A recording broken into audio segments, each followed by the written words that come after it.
nomine Patris et Filii, nomine Patris et Filii et Spiritus Sancti.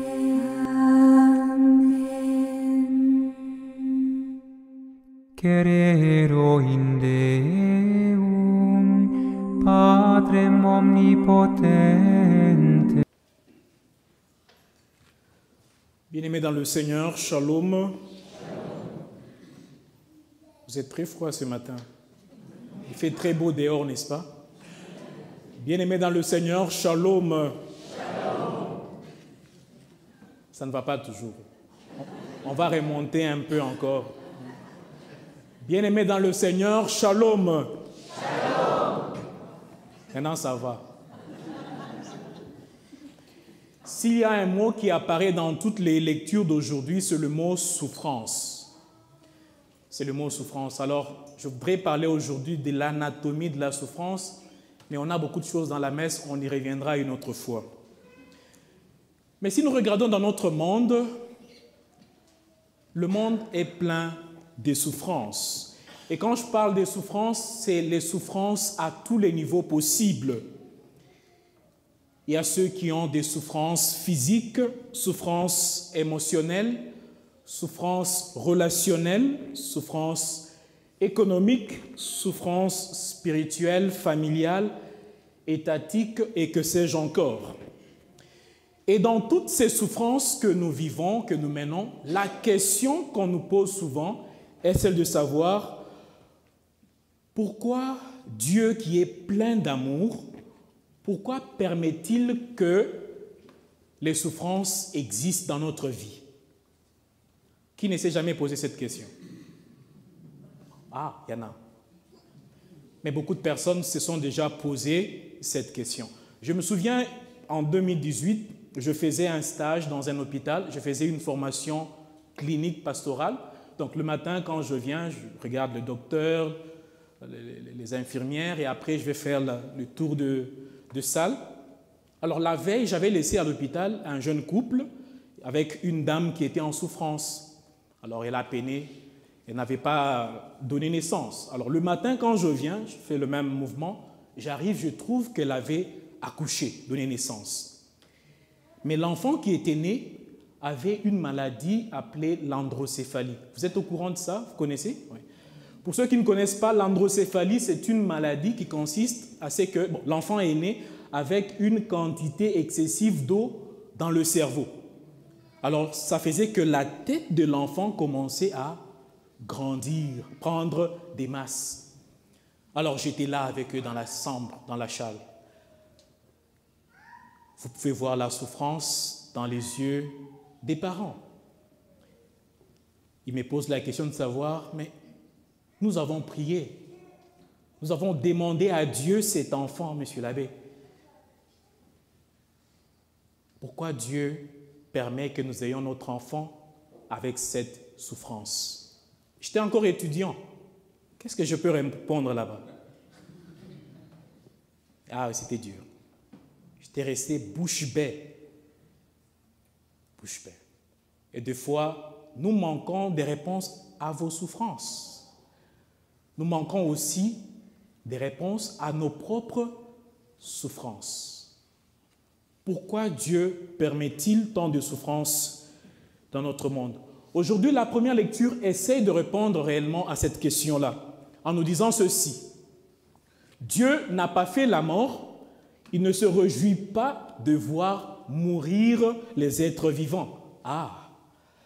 Si Dieu ne se réjouit pas de voir mourir les êtres vivants par ricochet, il ne se réjouit pas de nos souffrances. Dieu peine quand nous souffrons aussi. Sagesse continue en disant que il a créé les êtres vivants pour qu'ils subsistent. Ce qui naît dans le monde est porteur de vie. On n'y trouve pas de poison qui fasse mourir. Dieu a créé l'homme pour l'incorruptibilité. Il a fait de lui une image de sa propre identité. C'est par la jalousie du diable que la mort est entrée dans le monde. Ah oui, c'est par la jalousie du diable que des fois nous souffrons, ça c'est vrai. Il y a aussi d'autres souffrances que le Seigneur occasionne parce qu'il veut que sa gloire puisse être révélée après. Mais il y a aussi des souffrances qui viennent à cause de notre liberté personnelle, à cause de nos propres choix libres. Dieu veut que nous vivions comme ça, que nous faisions ceci. Nous choisissons d'être comme ceci et comme cela. Et ça nous arrive. Des fois, la souffrance est juste la conséquence de nos mauvais choix. C.S. Lewis disait que Dieu murmure dans des moments de joie, mais il tonne dans la souffrance. La souffrance est donc le mégaphone pour réveiller un monde engourdi. Lorsque tout est bien dans notre vie, tout marche bien, on n'écoute pas. Et surtout pas Dieu. Souvent, on est dans des embouteillages de la vie, on est dans des bruits. Au Congo, il y a une blague. Les gens disent souvent, c'est le week-end, ne m'appelez pas, je suis dans le bruit. Donc, ils sont en train de jouer, de danser, ne m'appelez pas, mon téléphone est éteint, je suis dans les bruits. Quand tout est bien, il y a cela. Mais quand on est dans la souffrance, quand on est dans la peine, on entend plus la voix de Dieu. On se réalise qu'on ne peut rien faire de soi. On a besoin de la grâce et de la miséricorde de Dieu.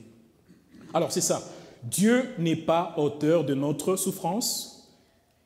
Il a créé la potentialité, la possibilité que nous souffrions en nous donnant le choix libre.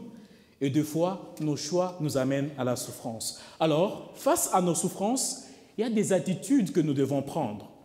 Et nous contemplons ces attitudes dans l'Évangile ce matin. Premièrement, on nous dit que arrive un des chefs de la synagogue nommé Jaïr, voyant Jésus avec la souffrance qu'il avait. Son enfant, sa fille de 12 ans qui mourait, Jaïr tombe aux pieds de Jésus et le supplie instamment. Première attitude, c'est ça. Tombe devant Jésus et supplie instamment. Pour la femme qui souffrait d'il y a 12 ans, la Bible raconte que cette femme, ayant appris ce qu'on disait de Jésus, elle vint par derrière dans la foule et toucha le vêtement de Jésus.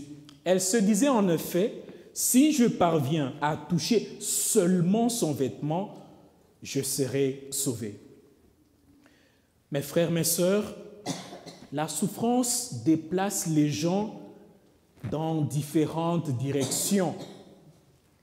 Il y a ceux qui s'éloignent de Dieu, ceux qui se mettent en colère contre Dieu. Certaines personnes deviennent amères, d'autres se referment sur soi, d'autres se tournent vers l'occultisme, vers le fétichisme et que sais-je encore. Mais il y a ceux qui, dans la souffrance, se tournent vers le ciel. Elles deviennent humbles, saints et dépendants de Dieu. Alors ma question ce matin est celle-ci. Combien de temps souffres-tu et pourquoi ta situation ne change-t-elle pas? Peut-être que tu es dans une mauvaise position.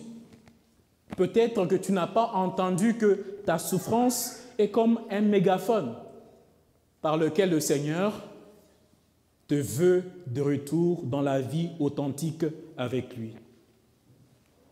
Prenons le courage d'exécuter, de mimer, d'imiter ces choix dont nous parle l'Évangile aujourd'hui.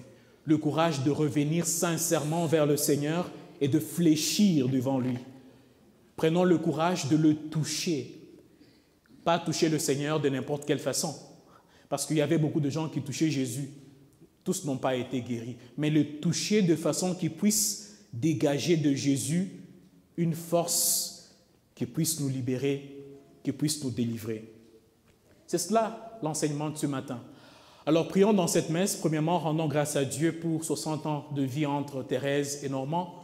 Mais prions à Dieu qu'il puisse accompagner ses enfants, Simona et Anaïs, ainsi que Pierre, pour que dans leur cheminement de foi, dans les moments de souffrance, qu'ils ne s'écartent pas de la bonne direction, qu'ils soient toujours attirés par le Seigneur et de marcher avec lui.